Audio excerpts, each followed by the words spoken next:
A single paragraph changed the room's temperature. When a Texas lawmaker read the operative clause tied to Adam Schiff's policy orbit aloud, the silence wasn't confusion, it was comprehension, hitting all at once. Titles posture, but definitions, shall, and enforcement language draw the true borders of power in the real world. The read forced those borders into view. Practical step. In any clip, jump to the read aloud moment, then highlight the first shall, the definitions section, and any enforcement authority reference. That trio reveals 80% of a bill's muscle. Precision starts here. Here's the roadmap, why the read landed, which words did the work, and how a modest enforcement or venue shift can change outcomes more than any press release. The surprise, an innocuous funding phrase that quietly dictates capacity. The hook, one sentence likely froze the room because verbs outrun titles. Practical step. Before debate, guess 2 governing verbs the bill will actually use, then verify. When verbs and title conflict, trust the verbs. Verbs govern outcomes. Quick challenge. Pick any bill title and predict 2 verbs that actually govern inside the operative text. Shall, prohibit, authorize, refer. Lock in the guess, then check the clause. Titles mislead, verbs decide. If the verbs don't match, recalibrate the narrative to what the text demands. Test this on the next hearing clip. 30 seconds, sharper analysis. What truly changes when a lawmaker reads a bill's operative text aloud? No pundit framing, no committee shorthand, just the sentence that moves power from point A to point B. The room has to wrestle with what's actually binding. Definitions that widen or narrow scope. The first shall that commands action, and the enforcement lines that decide who polices whom and on what timeline. In heated oversight environments, that clarity can feel like a cold splash. It's because it collapses spin into syntax and shows where authority really lands in practice, not in press releases. Here's the practical shift. Stop treating titles as truth and start treating definitions and shall as the governing verbs of reality, because they are. The silence that follows a clean read isn't confusion. It's recognition that one sentence can redraw the power map. Do this every time. Jump straight to the definitions section. Highlight the first shall and locate the enforcement or referral clause. Together, they reveal the bill's true muscle and its likely friction points in court or committee. Then, test the clip's claims against those lines, not the headline. If they diverge, trust the text. 3 steps, 30 seconds, fewer surprises. Precision wins.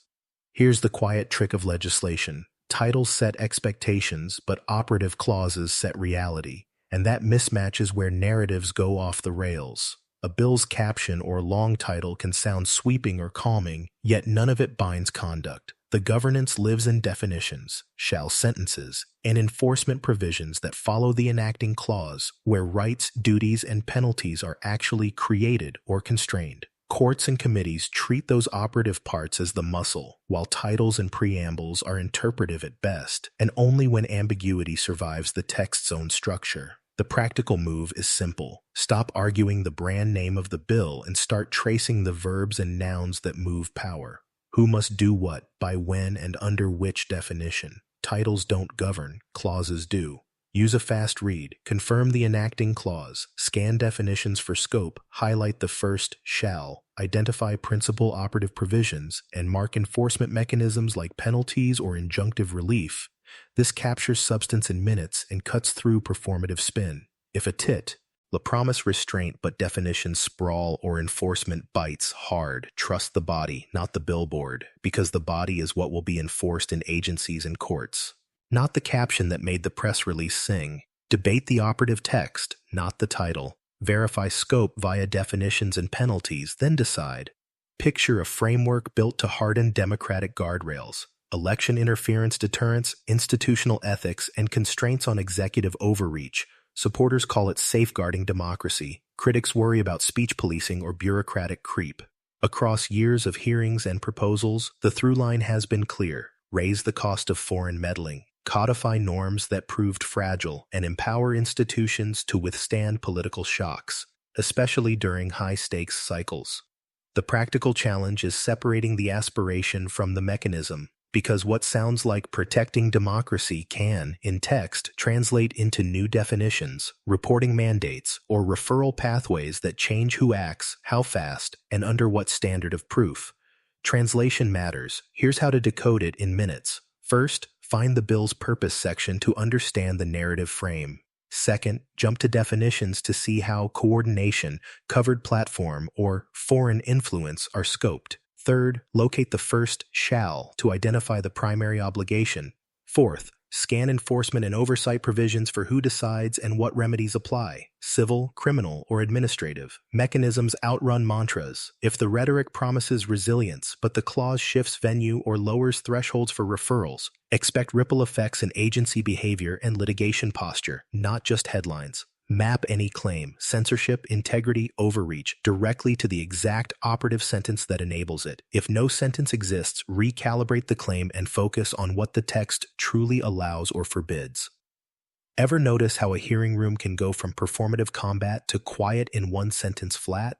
That usually happens when operative language, lands, definitions, a decisive shall, or an enforcement hook, and even the most partisan staffers pause to clock the practical fallout in real time. It isn't politeness, it's calculus. Who now has authority? What standards apply? And how will this shift agency posture or litigation risk if the text becomes law or guides oversight? In democracy safeguard debates, foreign interference, AI deepfake ads, institutional guardrails, this silence often follows a clause that tightens scope, alters venue, or mandates action under a lower threshold, because those tweaks move outcomes more than any slogan could. Silence signals impact. To capture the moment precisely, rewind 15 seconds from the first hush and transcribe the full sentence just before it. Then, label its verb, shall, prohibit, authorize, and its objects, agency, conduct, remedy, to see why the room recalibrated. Next, check whether that sentence redefines a key term, coordination, covered content, foreign source, or routes enforcement to a different adjudicator. Both patterns reliably predict practical change beyond headline rhetoric. Treat sudden quiet as a highlighter. Isolate the operative sentence, extract the governing verb and any redefinition or venue shift, and evaluate claims against that text, not the discourse around it. The most consequential sentence in any bill is often the least flashy, the enforcement lever that decides who investigates, who adjudicates, and what remedies bite. One added shall refer or is enforceable by can move a dispute from advisory memos to binding orders, from policy guidance to penalties that change behavior overnight.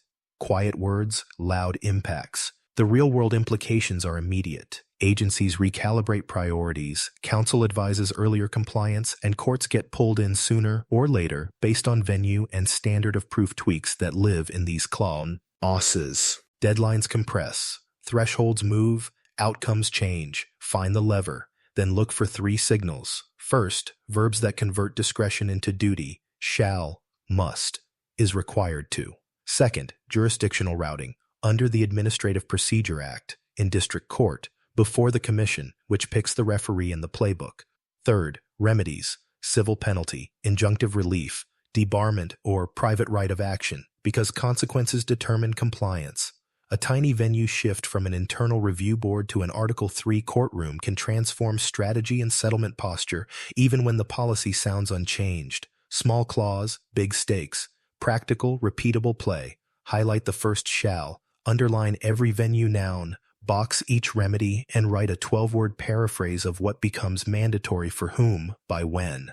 If a headline claims overreach but the remedies are advisory, temper expectations. If the title sounds modest yet the clause grants penalties plus a fast track, prepare for accelerated enforcement. Mechanism over marketing. What counts as coordination, covered platform, or foreign influence isn't just vocabulary, it's the fence line for everything that follows, because definitions control who's inside the rule and who's safely outside it.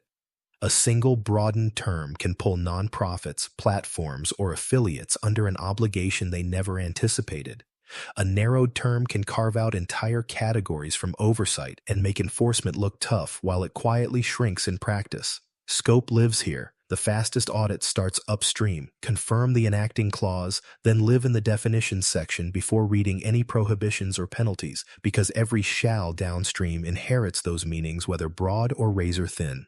Translate each defined term into a 12-word plain English test. Who is included? What conduct is covered? which time window applies, and keep a parallel list of exclusions and exceptions that function as pressure valves for regulated actors.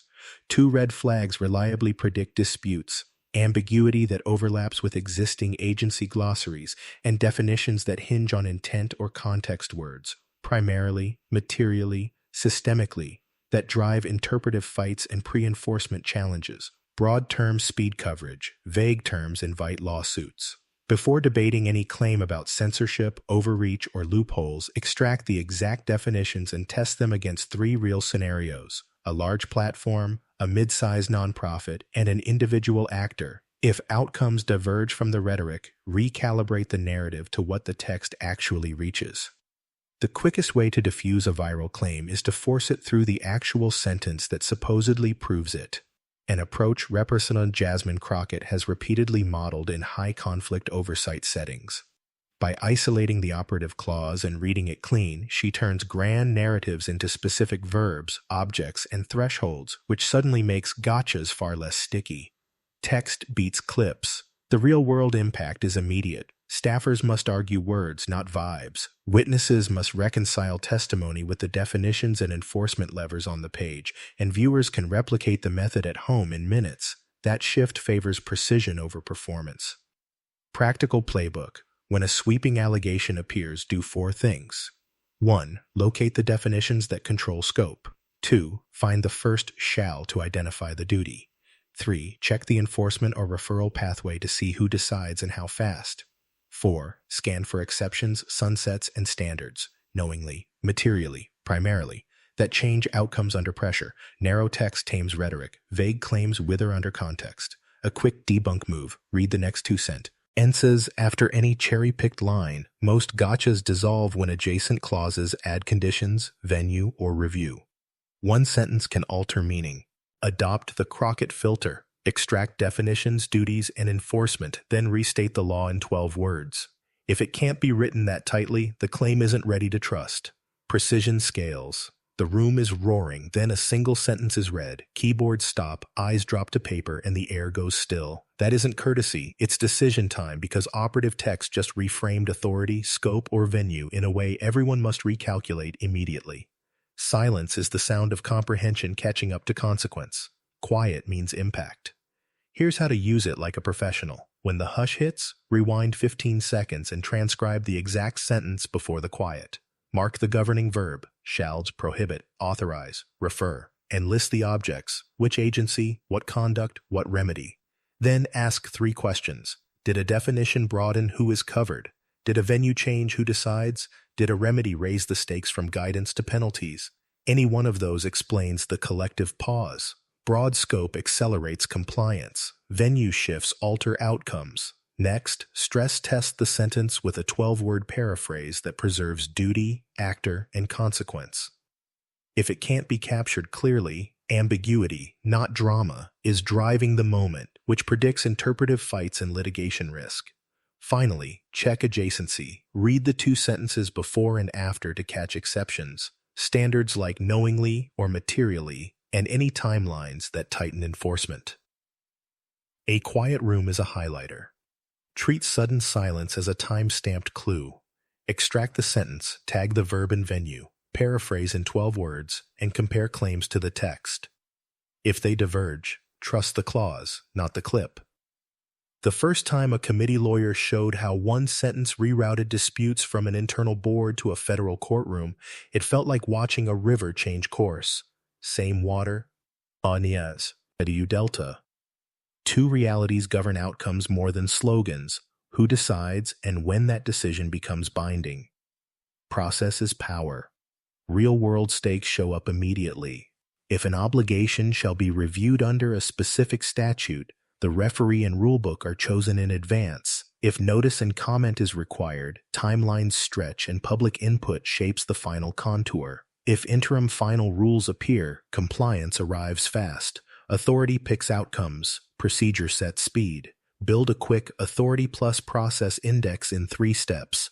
1. Identify the decision-maker named in the operative clause: agency unit, commission, court, or inspector general. 2. Mark the procedural track: rulemaking, adjudication, guidance, or referral standard. 3. Capture clocks and thresholds, effective dates, sunset clauses, and evidentiary words like substantial, material, or knowing. With that 90-second scan, predictions sharpen. Agencies anticipate litigation posture, counsel aligns training and documentation, and affected actors decide whether to comply, comment, or challenge. One sentence can flip incentives. Pair each headline claim with the exact provision that sets forum and timeline. If the claim lacks a forum or clock, it's more narrative than law. Before debating the substance, chart the decider and the calendar. Write a 12-word summary naming who rules and by when. If it can't be summarized tightly, the claim isn't ready to trust. Follow the money clauses. They tell whether a tough policy bites or merely barks.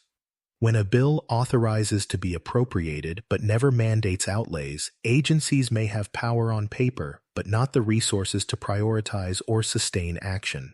Budgets bind outcomes. In practice, a single phrase, subject to the availability of appropriations, can slow-roll implementation, while explicit appropriations, user fee authority, or grant programs can supercharge enforcement capacity and data collection overnight. Quiet finance, loud effects. Funding fuels force. Build a fast cost and capacity audit in 4 moves. Identify whether the bill includes a direct appropriation, only an authorization, or neither. Look for cost-bearing mandates on regulated parties, record-keeping, reporting, audits that shift expenses off budget but still reshape behavior. Flag staffing and technology directives because FTE caps and system upgrades determine speed. Note offsets and sunsets, which can throttle momentum just as it begins. No funds, slow enforcement. Funded mandates, fast change. For applied forecasting, translate the finance text into 3 practical questions. Who pays first? Taxpayers, agencies, or regulated actors? How predictable is the funding stream, one-time, annual, or fee-based? What capacity is explicitly built? Investigators, litigators, or compliance tools? If the rhetoric is sweeping but the bill lacks appropriations, expect guidance and pilots, not widespread crackdowns. If the title sounds modest but the text adds penalties plus grants and staffing, prepare for measurable shifts in months, not years. Treat every funding clause as policy in disguise. Map dollars to duties, then predict pace. Which clarifies more? An expert memo with context and precedent, or a lawmaker reading the sentence that actually binds conduct? The truth is, they serve different purposes. Expert framing maps implications and history, while the verbatim read forces everyone to confront the exact verbs, objects, standards, and remedies that will govern real behavior. In messy hearings, political framing can telescope a narrative, sometimes helpfully, sometimes selectively, so the antidote is triangulation. Pair any summary with the operative clause and see if the words truly match the claim. Specifics decide. Here's a practical method. 1. Pull the expert summary's key assertions into 3 bullets. 2. Locate the precise definitions, the first shall, and the enforcement venue line in the bill. 3. Line up each assertion against the exact sentence that empowers it. 4. If the summary lacks a matching clause, downgrade confidence until the text is found. Good memos guide reading. Only clauses create duties. For added rigor, note any ambiguity flags in the memo, terms like likely, interpreted as, or historically, and test whether the bill's definitions or standards, material, substantial, knowingly, narrow or widen those interpretations in practice. Never accept a conclusion, friendly or hostile, without the line that makes it real. Build a 2-column claims versus clauses sheet, and if a claim can't cite the sentence that carries its weight, treat it as commentary, not consequence. In high-heat oversight, 3 fault lines intersect: speech and censorship, election integrity, and allegations of agency bias, and each is easy to inflame, hard to prove, and ultimately settled by text, process, and evidence, not volume. The loudest clips rarely match the quiet mechanics, definitions, shall clauses, referral standards, and funding language that determine who acts and when. Heat hides detail. To navigate the terrain, sort every claim into 3 buckets: assertion, citation, or text. Assertion is a conclusion without a source. Citation names a hearing, report, or case. Text quotes the operative sentence that actually creates a duty, power, or remedy. Only the third changes outcomes. Assertions travel fast. Text governs reality. Next, stress test censorship claims by asking two questions. What is the precise actor, government, platform, contractor? And what is the mechanism, request, mandate, penalty? Without a mandate plus consequence, most disputes live in persuasion, not prohibition. For election integrity, anchor debates in definitions of coordination, foreign source, and covered platform. Then find the first shall to see if obligations are advisory or enforceable. For agency bias, check venue and review standards. Moving disputes to independent adjudicators or courts shifts incentives more than any press statement. Build a one-page claims versus clauses sheet for each hearing. Paste the allegation, the exact operative sentence, or note its absence, venue, remedy, and funding signals, then grade confidence. A clip claims, this bill criminalizes disagreement, and timelines explode. But the text shows no offense elements, just reporting standards and referral procedures that adjust who flags concerns and how fast reviews occur. Check the clause. Real-world pattern. Many sensational claims conflate findings or preambles with enforceable duties, treating sense of Congress language like it's penal code. Others mistake authorizations for appropriations, assuming capacity that funding never actually provides. Preambles don't bind. Money drives muscle. Quick debunk checklist. 1. Is the quoted line in findings or the operative section following the enacting clause? If not, it's guidance, not governance. 2. Does any provision define an offense with elements, mens rea, and penalties? If absent, criminalizes is likely misused. 3. Is a mandate discretionary, may, or compulsory, shall? Duties hinge on that verb. 4. Is there a venue and remedy? Without forum and consequence, enforcement is speculative. 5. Is there explicit funding or only authorization? Capacity depends on dollars. Apply to 3 claims. It censors speech. If the mechanism is reporting, labeling, or transparency without sanctions, it regulates process, not content. It hands unchecked power to an agency. Verify review standards, appeal rights, and judicial review. Procedures often constrain discretion. It targets a group. Consult definitions and exclusions. Scope is textual, not inferred.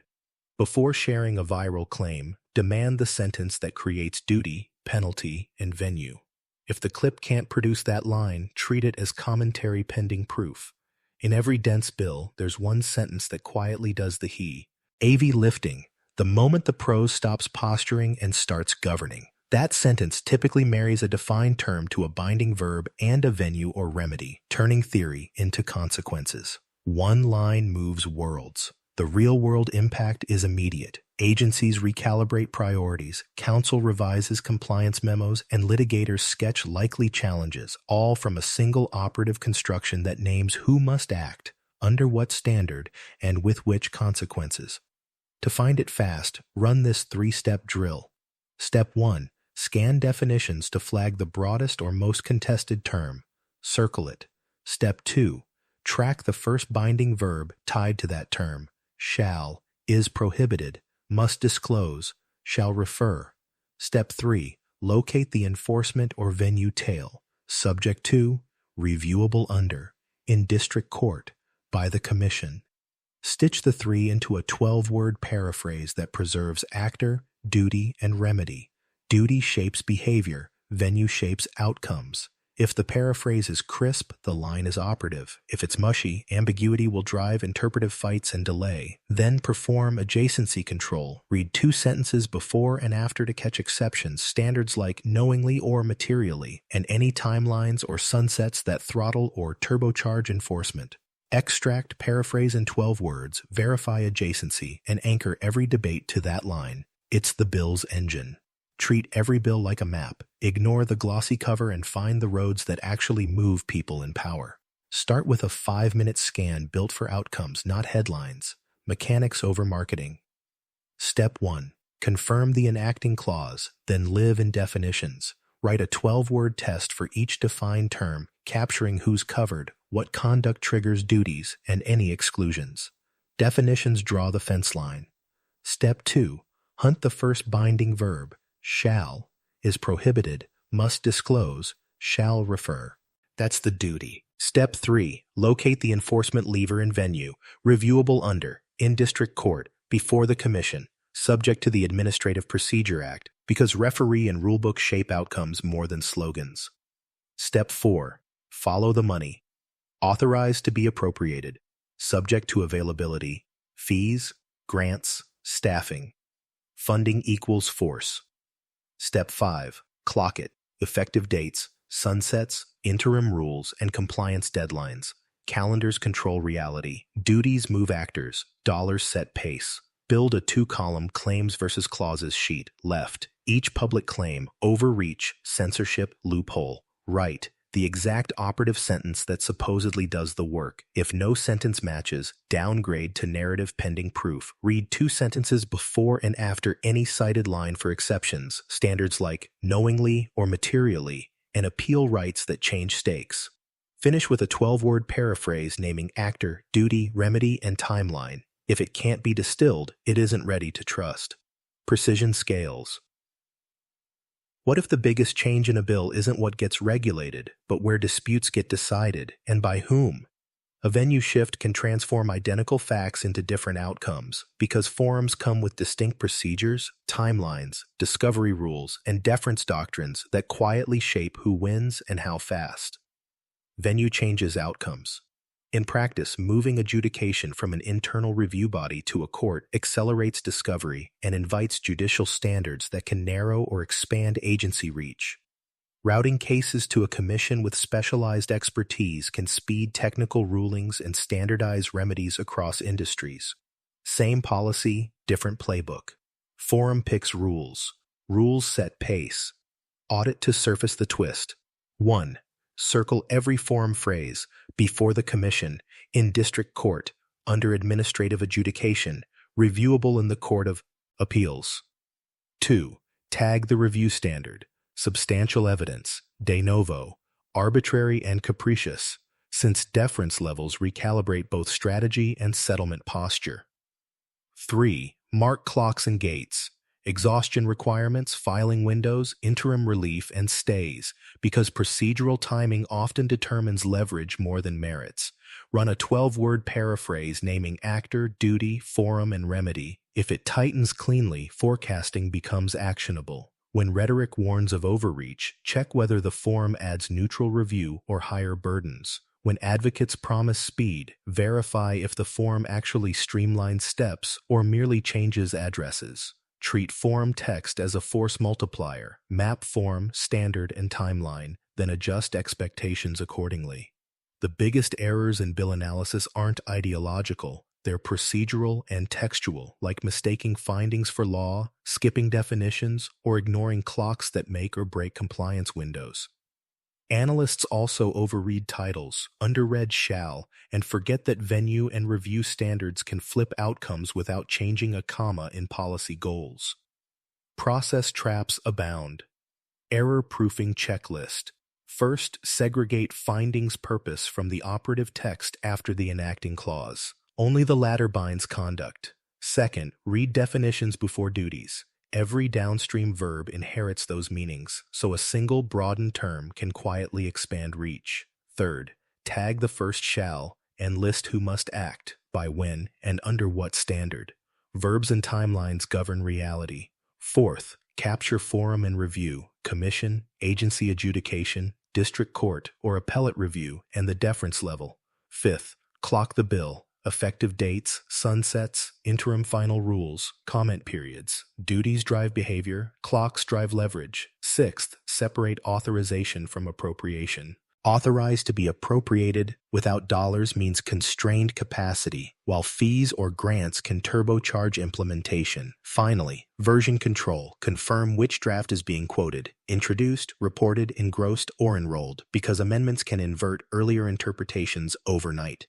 Build a 1-page errors to avoid sheet for each bill. Findings versus operative. Definitions first. Duty verb, forum and review. Clocks and sunsets. Funding reality. And version date.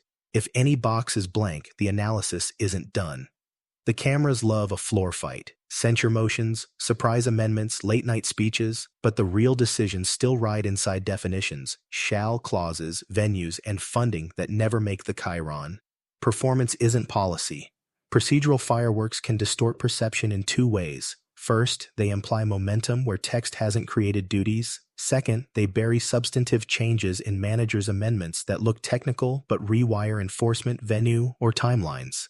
Drama sells clips, clauses change lives. 3-step filter. Step 1. Strip the spectacle. Write down the precise allegation on one line, then demand the exact sentence in the bill that creates the duty, remedy, or forum. If none appears, mark it narrative pending proof. Step 2. Track amendments like a pilot tracks weather. Compare introduced versus reported versus engrossed text, highlighting any new definitions, first, shall, or venue phrases. One midnight tweak can invert prior analysis. Step 3. Log procedural tells. Suspension calendars, closed rules, or compressed debate often signal that substance moved earlier in committee or will move later in rulemaking. Plan to review the regulatory docket, not just the vote count. Follow the paper trail. Practical playbook. Keep alive claims versus clauses sheet and a parallel versions and amendments log.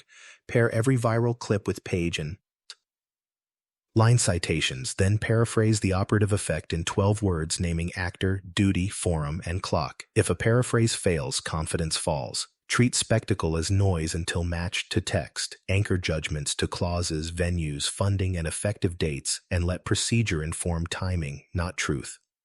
Operative clauses outrun titles. Definitions draw the borders. Enforcement maps power. Funding makes it real. And venue chooses the playbook. Next up, a side-by-side of headline claims versus the exact sentence used to justify them. 12 words at a time. Keep the verbs in sight.